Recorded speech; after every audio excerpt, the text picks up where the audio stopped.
Et voilà, c'est fini. Donc j'en profite de ce petit changement de format pour vous parler de mon étiqueteuse et des différentes étiquettes. Bienvenue à la brasserie Galilée. Aujourd'hui, on va parler d'un petit sujet entre 7 et 10 centimes qui peut être un peu galère au démarrage pour trouver son bon fournisseur et sa bonne étiqueteuse. Alors c'est une vidéo un petit peu commerciale, même si on va remettre les choses dans le bon sens. C'est moi qui ai démarché Adesa pour avoir le code promo. C'est pas eux qui m'ont démarché. Moi, c'est un fournisseur, je suis très content. Je vais vous expliquer un petit peu pourquoi je suis passé chez eux. Avant, j'étais chez La Belle Étiquette. Voilà, du coup, j'ai chopé un petit code promo, Galilée. Je vous le mets en bas pour pas que vous fassiez de coquilles entre les différents L et les différents E. Ça vous donne 10% sur votre première commande. Voilà, c'est plutôt cool. Surtout que je vais vous montrer que sur les prix, ils sont déjà très abordables et que sur la qualité, c'est plutôt pas mal. Donc, pour reprendre l'histoire depuis le début, quand j'ai lancé la brasserie, je cherchais un fournisseur d'étiquettes, hein, comme tout le monde. Gros avantage de la belle étiquette, c'est qu'ils ont un calculateur en ligne, donc directement, vous savez combien ça va vous coûter. Plutôt que de faire des devis, des fois c'était un petit peu compliqué. Et les devis de mes imprimeurs locaux, c'était genre x2, x3, plus la TVA avancée. Donc mine de rien, ça fait 20% de plus, ce qui n'est pas négligeable. Donc clairement, la belle étiquette, j'ai commencé à bosser avec eux. Une sorte de SAV plutôt pas mal, ce qui répondait par mail quand j'avais des questions. C'était plutôt cool. Le deuxième sujet, c'est que j'avais pas de TVA à avancer et la qualité était très très correcte, clairement. J'ai dû avoir un défaut ou deux sur les étiquettes qui rebiquaient, mais globalement, ce serait mentir de dire que la qualité n'était pas au rendez-vous. Donc pourquoi changer? Surtout que on se prend la guerre en Ukraine là, et du coup ils se retrouvent à devoir augmenter leur prix. Et j'ai trouvé ça assez cool, c'est qu'ils ont fait un petit mail justement fin février là, quand la guerre a commencé, pour nous dire attention, on va être en rupture sur tel élément, les délais s'allongent et on risque d'augmenter les prix. Donc ça c'est plutôt bien de prévenir en amont, je trouve ça plutôt bien de leur part.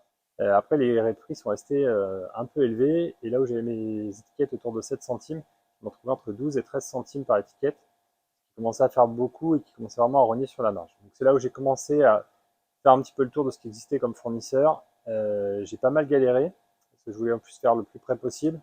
Idéalement Essonne, après j'ai regardé Île-de-France, à chaque fois j'étais sur x2 sur les prix, plus fallait avancer la TVA.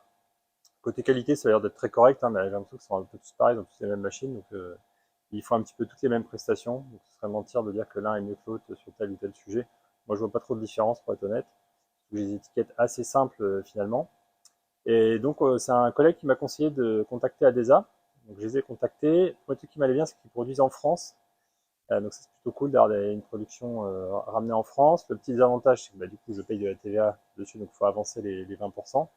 Mais sur ma première commande, ça m'a fait tout bizarre, parce qu'en fait, malgré la TVA, le total était quand même inférieur, juste avec voilà, ce que j'avais besoin, vu qu'ils sont quand même beaucoup moins chers.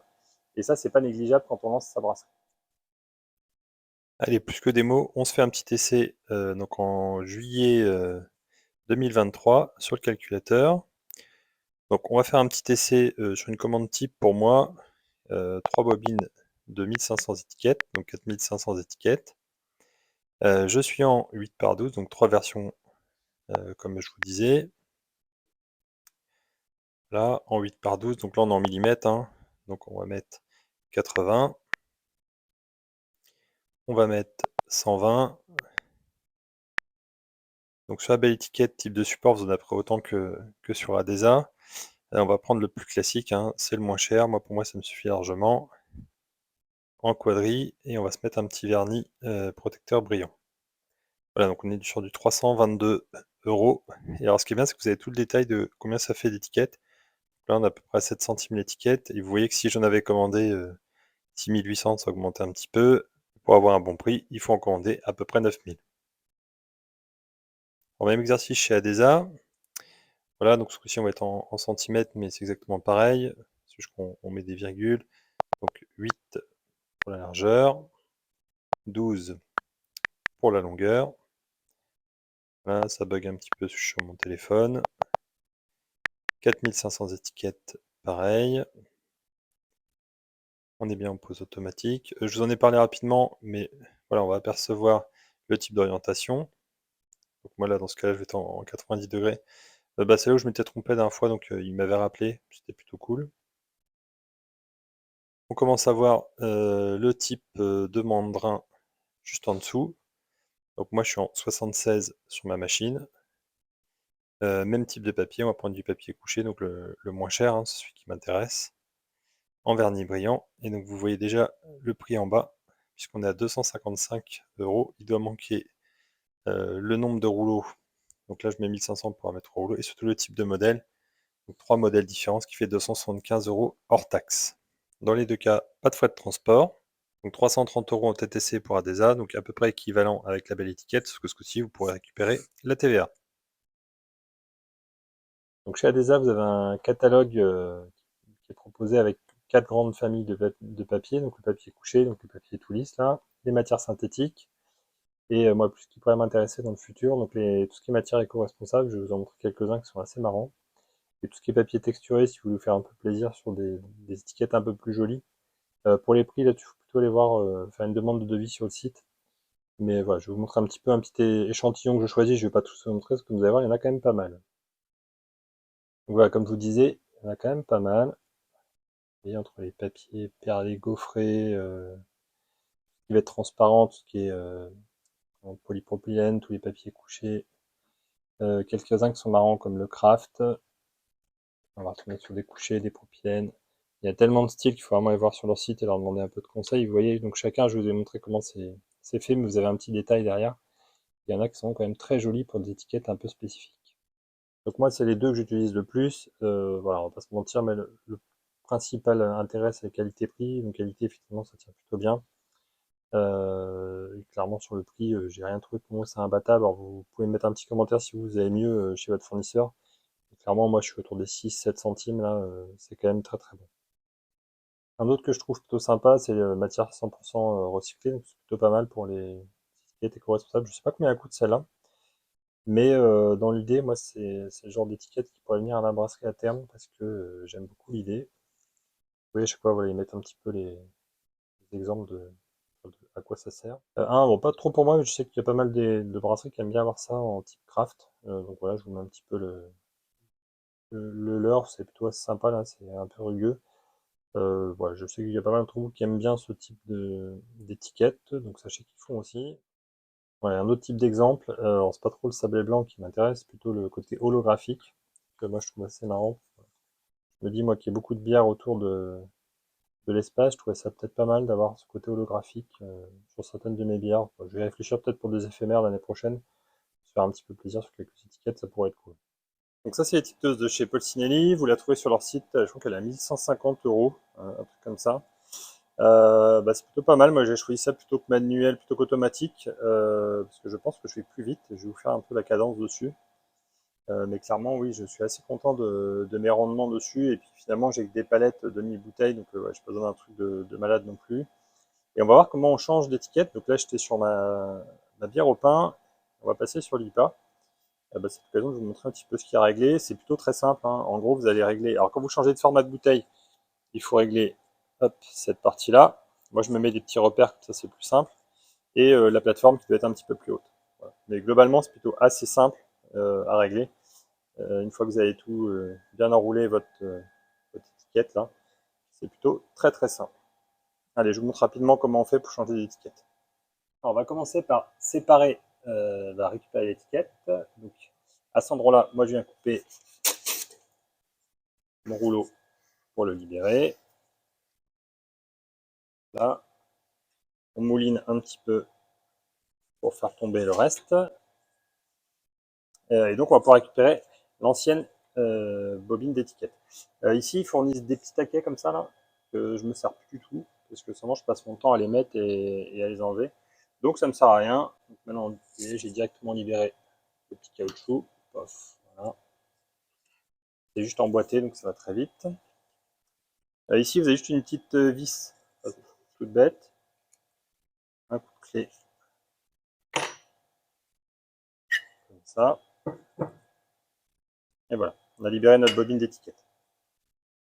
Alors, point important, on verra sur leur site, c'est quand ce qu'ils appellent caravan, ou je sais pas quoi, il y a 15 000 termes différents. Voilà, moi je sais que le sens de la bouteille, c'est dans ce sens-là. Donc selon l'inclinaison, etc., parce que ce sont les sites, c'est pas la même chose. Des fois on parle d'inclinaison, des fois c'est droit avant, ou je sais pas trop quoi. Moi je suis dans ce sens-là.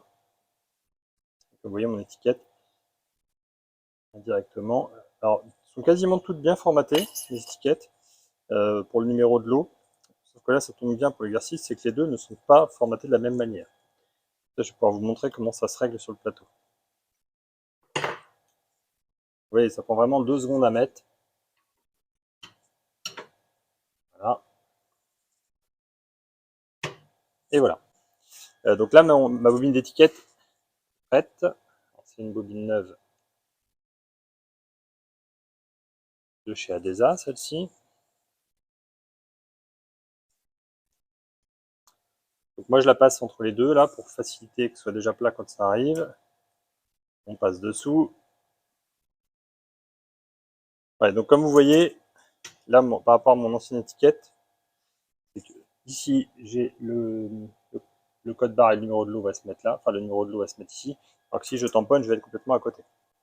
Donc, il va falloir qu'on règle. Plutôt simple, petite clé de 10. Voilà. Et déjà, on va régler sur le côté droite-gauche.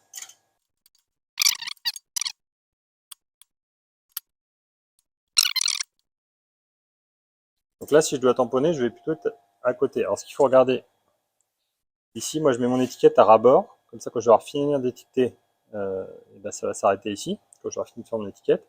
Et du coup, quand je tamponne, par contre, il faut que ça vienne étiqueter la suivante. Donc, on va se dévisser, parce que je pense qu'on n'est pas trop au bon endroit.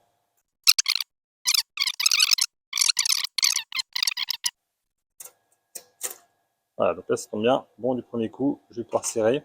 Bon du premier coup, c'est pas toujours le cas. Parce que bah, ça demande un petit peu d'expérience. Mais clairement, vous allez en rater quelques-unes. Et après, ce sera bon. Donc là, par contre, je peux tout serrer, ce que je fais vraiment bien. Parce que tous les doubles écrous, ça se dévisse au fur et à mesure. Voilà, une fois que là, c'est serré, bien étiqueté. Hop, alors souvent, j'ai des fûts, donc je récupère la première étiquette pour faire un fût. Sinon, bah, ça va sur la table, ça décore. C'est assez joli. Et alors là, c'est tout qui est un petit peu galère, parce qu'il faut aller se mettre dessous pour la faire passer droite.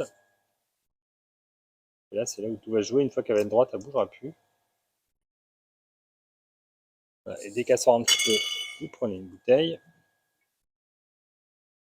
Vous vous installez. Alors moi, les premières souvent finissent à la boutique parce qu'elles peuvent être un petit peu étiquetées de manière hasardeuse. Je rate souvent une ou deux. Voilà, déjà celle-ci, il n'y a pas de numéro de l'eau. Donc il va falloir que je la mette à la main. Hop. Là, je vois que je suis un petit peu haut. Soit, on va essayer sur la prochaine, voir si c'est mieux.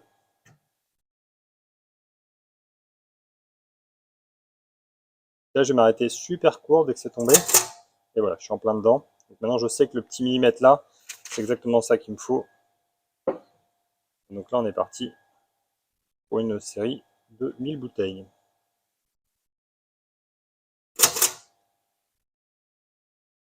Voilà, donc en dessous, ça doit ressembler à ça. Vous passez sous la petite barre, sinon ça a tendance à s'emmêler, c'est un peu galère.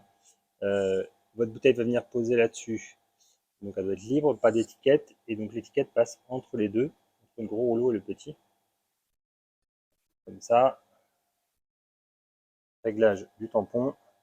Et après, ça se déroule. Important d'être tout en ligne. Sinon, ça va faire froisser aux étiquettes. Ça, c'est plutôt cool comme étiqueteuse. Hein. Je dis 1150 € chez Polcinelli. Et maintenant, on va faire un petit exercice de rapidité, voir combien de temps je peux faire. On va faire un carton, voir combien j'ai besoin de temps pour le faire. Donc, j'ai mon carton à étiqueter. Moi, je mets plutôt côté gauche mes étiquettes. Et donc, le carton pour le ranger. Il faut toujours en avoir un d'avance, ça permet d'aller plus vite que de transvaser 2-3 fois. Il y en a qui ont des boîtes là, pour mettre leurs bouteilles en vrac. Avant, je faisais ça. Ça vient, c'est une étiqueteuse un peu automatique. Là, pour celle-ci, moi, je recommande vraiment de mettre en carton directement. En fait, de carton à carton, c'est quand même beaucoup plus simple. Allez, c'est parti.